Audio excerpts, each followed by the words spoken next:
Oui, non, mais ce que je voulais dire par ma question tout à l'heure, c'était ceci. Pourquoi est-ce que vous avez été emmené à Simla?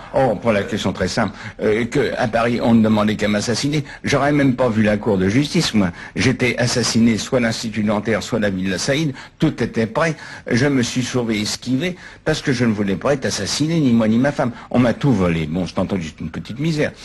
On m'a tout pris, oui, on m'a foutu en prison là-bas au Danemark, j'ai fait 2 ans de réclusion.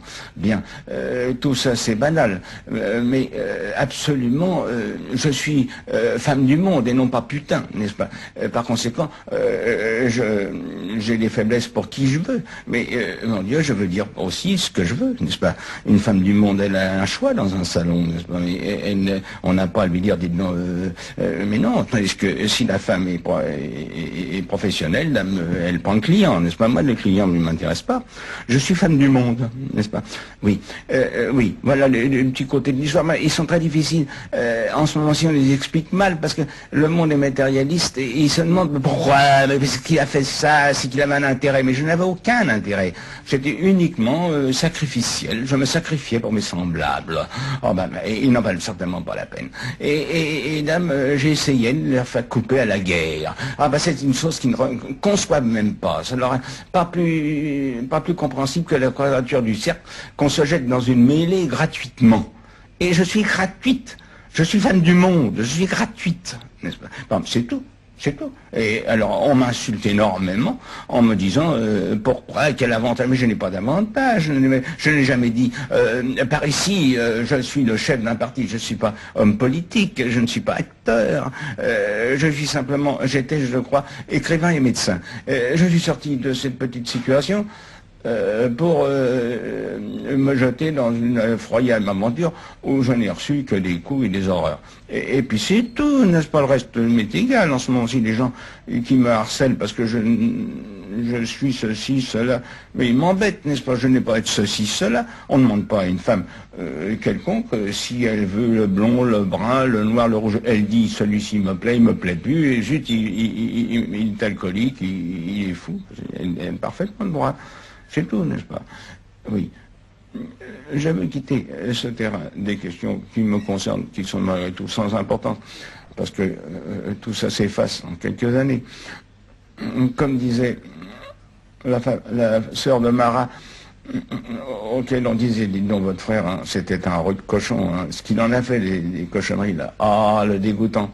Elle disait, oh, ce sont la turpitudes humaines qu'un peu de sable efface, n'est-ce pas? Et alors, tout ça, c'est vraiment turpitudes humaines qu'un peu de sable efface, n'est-ce pas? Donc, c'est secondaire. Mais il y a une chose peut-être qui peut peut-être vous intéresser, et qui, je le regrette, appuie aussi mon petit point de vue. C'est celui de la situation des blocs humains, des zones humaines, n'est-ce pas? Il est évident que la France était la première nation du monde quand elle avait 25 millions d'habitants sous Louis XIV, et elle donnait la loi au monde. Quand Louis XIV avait une indisposition, tout le monde était inquiet. Mais maintenant, elle n'est plus rien en natalité, en nombre, n'est-ce pas? Elle est 40 millions en face de blocs qui ont des milliards, n'est-ce pas? Ce sont des milliards dont on parle maintenant. Alors, on ne peut pas... Déjà, au temps d'Hitler, la grosse gaffe d'Hitler, n'est-ce pas? C'est qu'il a parlé alors qu'il avait 80 millions d'hommes derrière lui. Il aurait eu 400 millions d'hommes derrière lui, il aurait gagné. C'est évident. Et c'est une question de nombre. Alors, vous n'avez pas le nombre, taisez-vous. Vous n'avez pas le nombre, taisez-vous. Alors, en ce moment-ci, on parle, n'est-ce pas, dans une petite Europe toute petite, n'est-ce pas? La France est devenue les Deux-Sèvres sans s'en apercevoir. Elle est devenue pas plus importante que la Drôme ou l'Ariège, n'est-ce pas? Oui, mais vous savez tout de même que la puissance d'une nation ne se mesure pas qu'au nombre de ses habitants. Ah, si elle a ses ressources matérielles, elle les a pas non plus. Alors elle n'a pas parlé, n'est-ce pas? Napoléon, qui n'était pas si sot qu'on veut le dire, disait la Chine est un géant qui dort. Quand il bougera le petit doigt, il fera trembler le monde. Nous sommes à l'époque où le géant remue le petit doigt, n'est-ce pas? Et j'ai bien peur qu'il fasse trembler le monde, n'est-ce pas? Mais alors, quel avenir voyez-vous à votre pays? Je ne lui vois pas plus d'avenir qu'au Danemark, à la Hollande, et moins qu'à la Suisse, qui a une habitude de ces situations-là.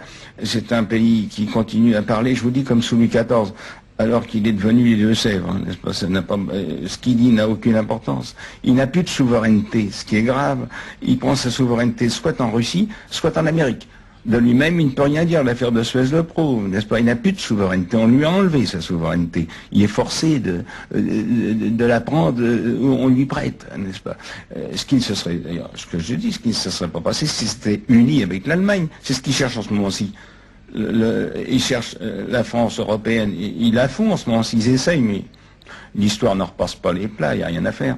Alors, c'est fini parce que les autres grimpent en natalité tout le temps. Ils ont une force écrasante de dynamisme, et nous, mon Dieu, nous restons dans notre petit emploi, n'est-ce pas? Pas plus important que les Deux-Sèvres. Je vois pas, ça va, on raconte des histoires, mais non. Alors, par contre,